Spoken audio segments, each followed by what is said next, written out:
નમસ્કાર દર્શક મિત્રો, સ્વાગત છે તમારું ગુજરાત ખબર ચેનલમાં। હાલ રાજ્યના છૂટાછવાયા વિસ્તારોમાં વરસાદ વરસી રહ્યો છે, ત્યારે રાજ્યના વિસ્તારોમાં ભારે વરસાદના નવા રાઉન્ડને લઈને અંબાલાલ પટેલ, પરેશ ગોસ્વામી અને ગુજરાત હવામાન ખાતા દ્વારા મહત્વની આગાહી કરવામાં આવી છે। અંબાલાલ પટેલે કેટલાક વિસ્તારોમાં આજથી 5થી લઈને 10 ઇંચ સુધીના વરસાદો ખાબકવાની શક્યતા વ્યક્ત કરી છે, તો પરેશ ગોસ્વામી દ્વારા પણ રાજ્યના કેટલાક છૂટાછવાયા વિસ્તારોમાં ભારે વરસાદની શક્યતા વ્યક્ત કરી છે। તો હવામાન ખાતા દ્વારા પણ આજે રાજ્યના કેટલાક વિસ્તારોમાં ભારે વરસાદની શક્યતાને પગલે યલો એલર્ટ પણ જાહેર કરવામાં આવ્યું છે। તો અંબાલાલ પટેલ, પરેશ ગોસ્વામી અને હવામાન ખાતા દ્વારા વરસાદને લઈને શું આગાહી કરવામાં આવી છે, એ તમામ જાણકારી વિશે વિડીયોમાં આગળ વાત કરીશું, તો છેલ્લે સુધી જોતા રહેજો। તે પહેલાં તમે મારી ચેનલમાં નવા છો તો ચેનલને સબસ્ક્રાઈબ કરી લેજો, જેથી મારા આવનારા તમામ વિડીયોની જાણકારી તમારા સુધી પહોંચી શકે।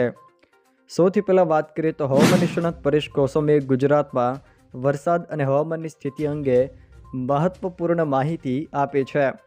તારીખ 27થી 31 ઓગસ્ટ દરમિયાન દક્ષિણ, મધ્ય અને ઉત્તર ગુજરાત તેમજ રાજસ્થાન અને મધ્યપ્રદેશ બોર્ડરના વિસ્તારોમાં વરસાદની સંભાવના તેઓએ વ્યક્ત કરી છે। જોકે આ વરસાદ બંગાળની ખાડીમાં બનેલા એક નવા સાયક્લોનિક સર્ક્યુલેશનને કારણે થશે। આ સિસ્ટમ ગત રાઉન્ડ જેટલી મજબૂત ન હોવા છતાં તે નોંધપાત્ર વરસાદ પણ લાવશે અને આ જ સમયગાળામાં સૌરાષ્ટ્ર અને કચ્છમાં વરાપ જેવો માહોલ પણ જોવા મળી શકે છે। જોકે વરસાદની શક્યતાઓ ઓછી છે। રાજ્યભરમાં તાપમાન 25થી લઈને 28 ડિગ્રી સેલ્સિયસની રેન્જમાં રહેશે અને પવનની ગતિ સામાન્ય રહેશે તેવું પણ પરેશ ગોસ્વામીએ જણાવ્યું છે। પરેશ ગોસ્વામીના મતે બંગાળની ખાડીમાં એક સાયક્લોનિક સર્ક્યુલેશન સક્રિય થયું છે, જેનો ટ્રેક ઉત્તર ગુજરાત અને દક્ષિણ રાજસ્થાનના વિસ્તારો પરથી પસાર થવાનો છે। આ સિસ્ટમ ગયા વરસાદી રાઉન્ડ જેટલી મજબૂત ન હોવા છતાં તે આ વિસ્તારોમાં વરસાદ લાવશે, જેમાં પરેશ ગોસ્વામીએ દક્ષિણ ગુજરાતના તમામ જિલ્લાઓમાં વરસાદની શક્યતા વ્યક્ત કરી છે। મધ્ય ગુજરાતના પણ તમામ જિલ્લાઓમાં વરસાદની શક્યતા વ્યક્ત કરી। ઉત્તર ગુજરાતમાં વાત કરીએ તો રાજસ્થાન બોર્ડરને અડીને આવેલા વિસ્તારો સહિત તમામ જિલ્લાઓમાં વરસાદની શક્યતા વ્યક્ત કરી છે। સાથે જ મધ્યપ્રદેશ બોર્ડર આસપાસના વિસ્તારોમાં પણ વરસાદની સારી શક્યતાઓ પરેશ ગોસ્વામી દ્વારા વ્યક્ત કરાય છે।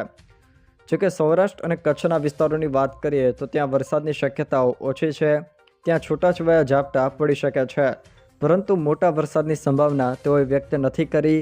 આ વિસ્તારોમાં વરાપ જેવો માહોલ પણ જોવા મળશે। પરેશ ગોસ્વામીએ તાપમાન અને પવન વિશે પણ માહિતી આપી છે, જે ખાસ કરીને ભાદરવા મહિના માટે અસામાન્ય છે।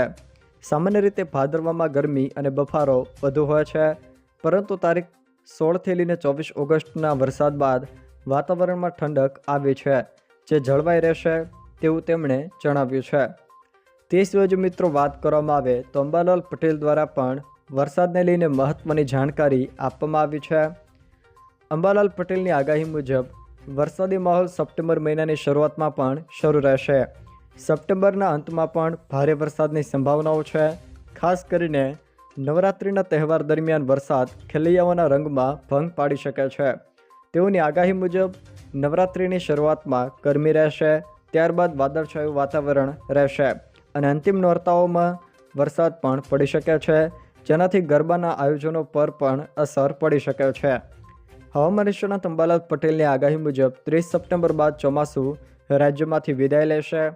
ઓક્ટોબર મહિનામાં હળવા ઝાપટા પડશે। સપ્ટેમ્બરના અંત સુધીમાં ચોમાસાની અસર રહેશે। જોકે આ વર્ષનો વરસાદ ખેડૂતો માટે ફાયદાકારક સાબિત થશે તેવું પણ તેમણે જણાવ્યું છે। અંબાલાલ પટેલની આગાહી મુજબ 28 ઓગસ્ટના રોજ વરસાદનું જોર વધશે, જેના કારણે ઉત્તર ગુજરાતમાં 6 ઇંચથી વધુ વરસાદ અને દક્ષિણ ગુજરાતમાં 10 ઇંચની આસપાસ વરસાદ પડવાની શક્યતાઓ પણ તેમણે વ્યક્ત કરી છે।